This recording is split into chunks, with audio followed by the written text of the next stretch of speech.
You show up early, you stay late, you carry the entire team on your back, and somehow the person doing absolutely nothing is on track to retire more comfortably than you. This isn't bad luck, this isn't unfair, this is math, and once you see the numbers, you can't unsee them. Today I'm going to show you exactly why the hardest workers in any office quietly lose the wealth game, not because they're doing something wrong, but because they're playing the wrong game entirely. I'm talking about real money, the kind that shows up, or doesn't, when you're 65 and the paycheck stops. So let's start with the uncomfortable truth that nobody in your office will ever say out loud. Your reliability is being sold back to you at a discount. Every extra hour you work, every task you absorb, every gap you fill, your employer profits from all of it, and you see almost none of that return. And while you're giving everything you have to your job, the person next to you has figured out something you haven't, something that has nothing to do with work ethic and everything to do with money. Stay with me, because by the end of this video, you will see your paycheck, your job, and your future completely differently. Let's talk about what's actually happening to your money. First, you are working overtime for free, not metaphorically, literally. Think about the last time someone on your team dropped the ball. Who picked it up? You did, without being asked, without extra pay. That extra hour you worked is worth about $30 on average. Multiply that by 3 times a week, 50 weeks a year, and that's $4,500 you handed your employer every single year for free. Over 10 years, that's $45,000. Invested at average market returns, that's over $65,000 you never saw. That money didn't disappear. It went straight into your employer's profit margin because you were too good of a teammate to say no. And here's what makes it worse.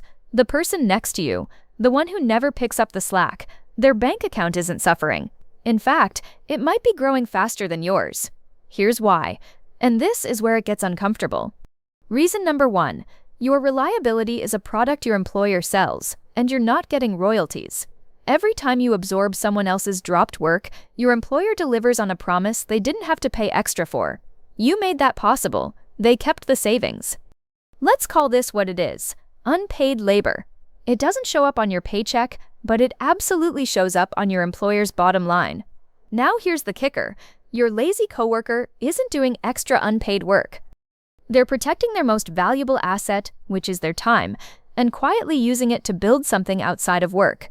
While you stay an extra hour to clean up what they left behind, they're taking an online course, reading a financial book, managing a side income.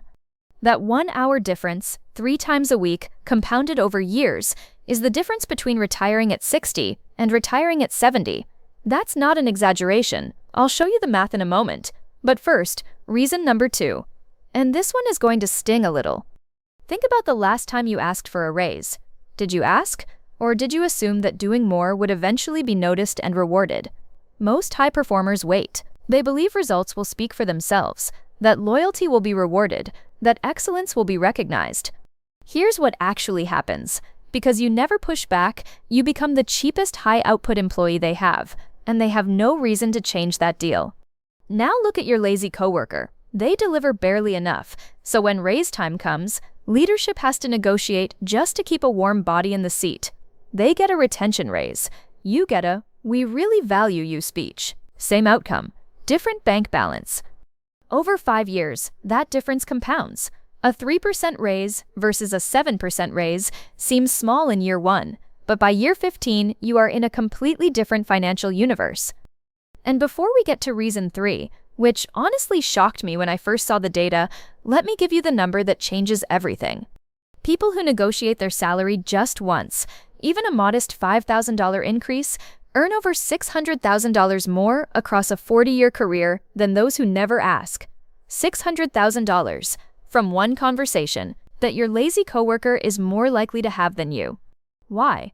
Because lazy employees have lower output anxiety. They don't fear being replaced, and that fearlessness reads as confidence in a negotiation.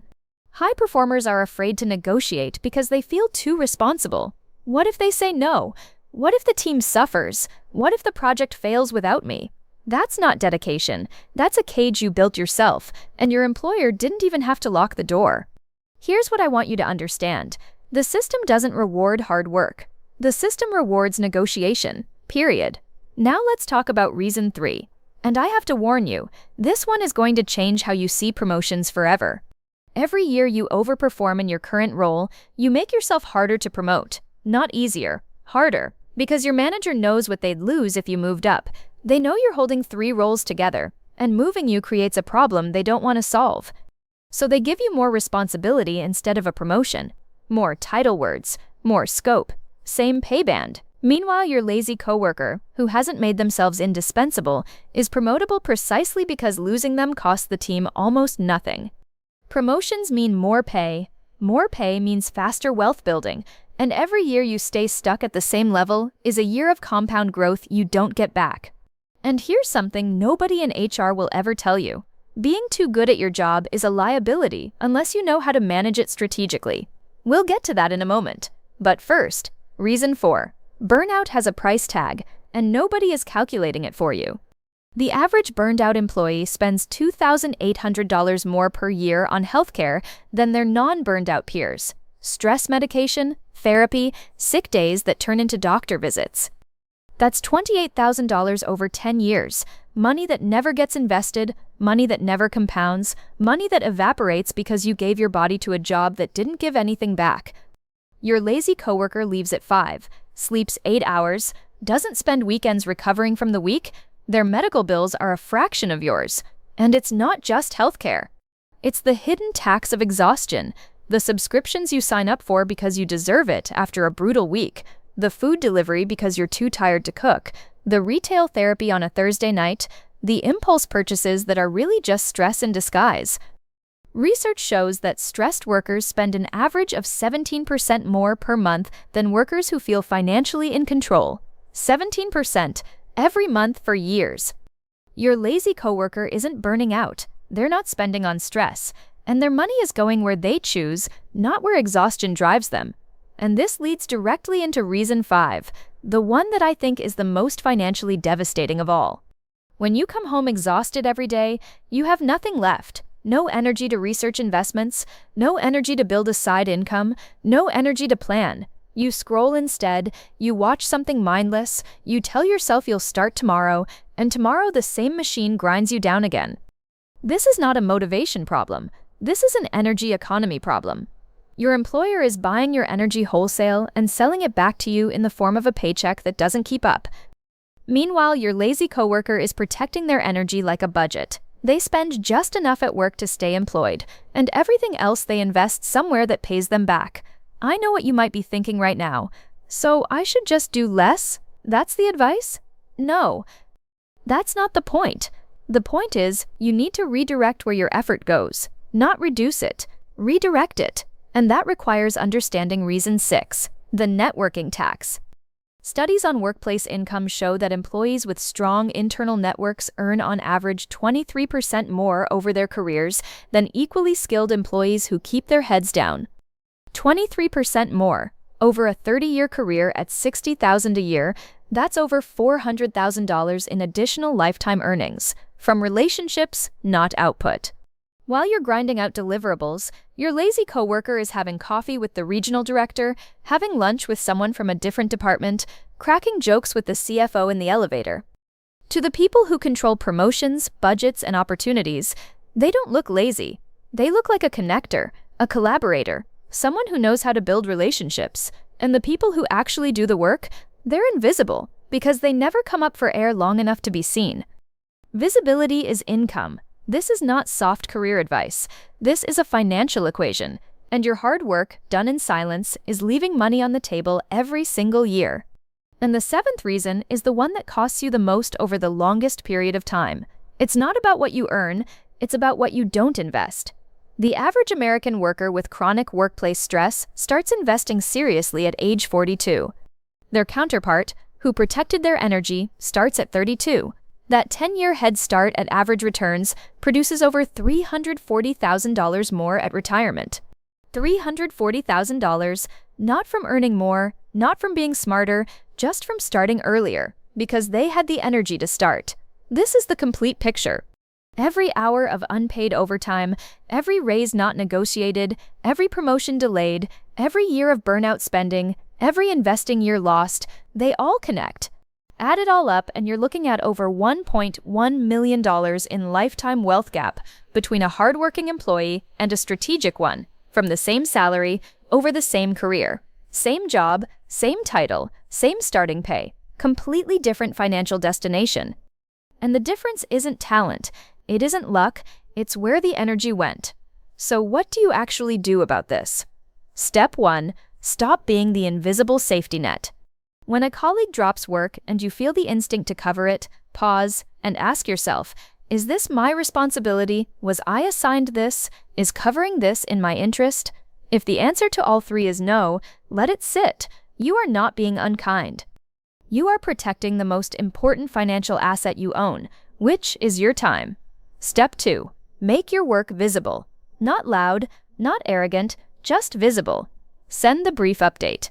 Copy the right person. Say out loud what you contributed. A weekly 5-sentence update email to your manager isn't bragging, it's evidence. It's the document trail that gets you promoted instead of overlooked. Step 3. Negotiate. Every single time you have an opportunity. Salary review. New role, new project scope. Renegotiate.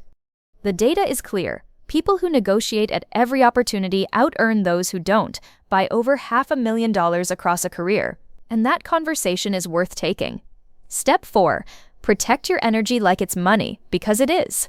Every hour of energy you give beyond what you're paid for is a withdrawal from your own future. Leave at a reasonable time. Use your evenings, use your weekends, not for leisure alone, but for the financial work your future self is counting on. Step 5. Start investing now. Not when you feel ready, not when you pay off that thing. Now, even small. The math doesn't wait for you to feel comfortable. $200 a month at 30, invested consistently, becomes over $520,000 by 65 at average market returns. The same $200 starting at 40 becomes $220,000. Same monthly amount, 20 years apart.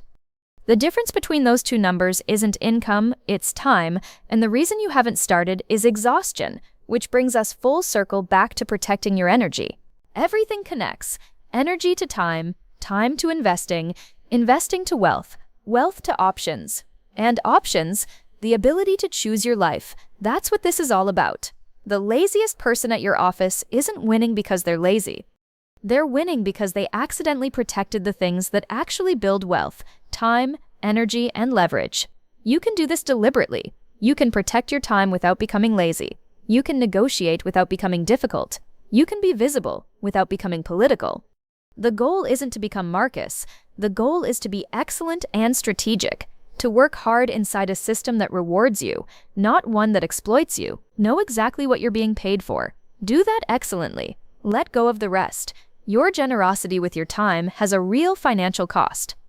Start treating it that way. Negotiate every chance you get. Prepare. Research market rate. Know your number before you walk in the room. That conversation is worth 6 figures over time. Build your internal network, not to play politics, but to be known. When budget decisions get made and promotions get discussed, you want your name in the room even when you're not. 1 coffee conversation a week, 1 genuine relationship built per month, over a year, that's 12 connections who know your work, your value, and your name. Take care of your body. Sleep, move, eat in a way that keeps you functioning. This isn't wellness advice. This is financial advice, because a depleted body cannot build wealth. And finally, know your number. Know what financial independence looks like for you specifically, how much you need invested to never have to trade your time for money again. That number is your compass, and every financial decision you make either moves you toward it or away from it. Let me leave you with this. The hardest working people in most offices are not the richest people in most offices. That's not a coincidence, and it's not fair. But it is fixable. You don't have to choose between being excellent and being smart about money. You don't have to become someone different. You have to play the complete game. Work excellently within your scope. Protect your time fiercely outside it. Make your contributions visible. Negotiate consistently. Invest early and regularly. Build relationships intentionally. That's not the lazy person's game. That's not the overworked person's game. That's the complete game. And it's the one that actually builds wealth. The lazy person at your office isn't your enemy. They're a mirror showing you what happens when someone accidentally optimizes for one thing, but not the complete picture. You're not trying to become them. You're trying to take the one thing they got right, protecting their resources, and combine it with everything you already do right. Excellence plus strategy. That's the combination that actually changes your financial life, not one or the other, both. If this video changed how you see your work, your money, and your future, subscribe, because every week on this channel, we break down the financial systems most people navigate by accident. And if you know someone who is working themselves into the ground right now, send them this video. They might not know they're playing the wrong game, because understanding this changes everything. Not just what you do at work, what you do with every hour, every dollar, and every ounce of energy you have. Your financial future isn't determined by how hard you work. It's determined by how strategically you work, how deliberately you invest, and how fiercely you protect your most valuable resource, time. See you in the next one.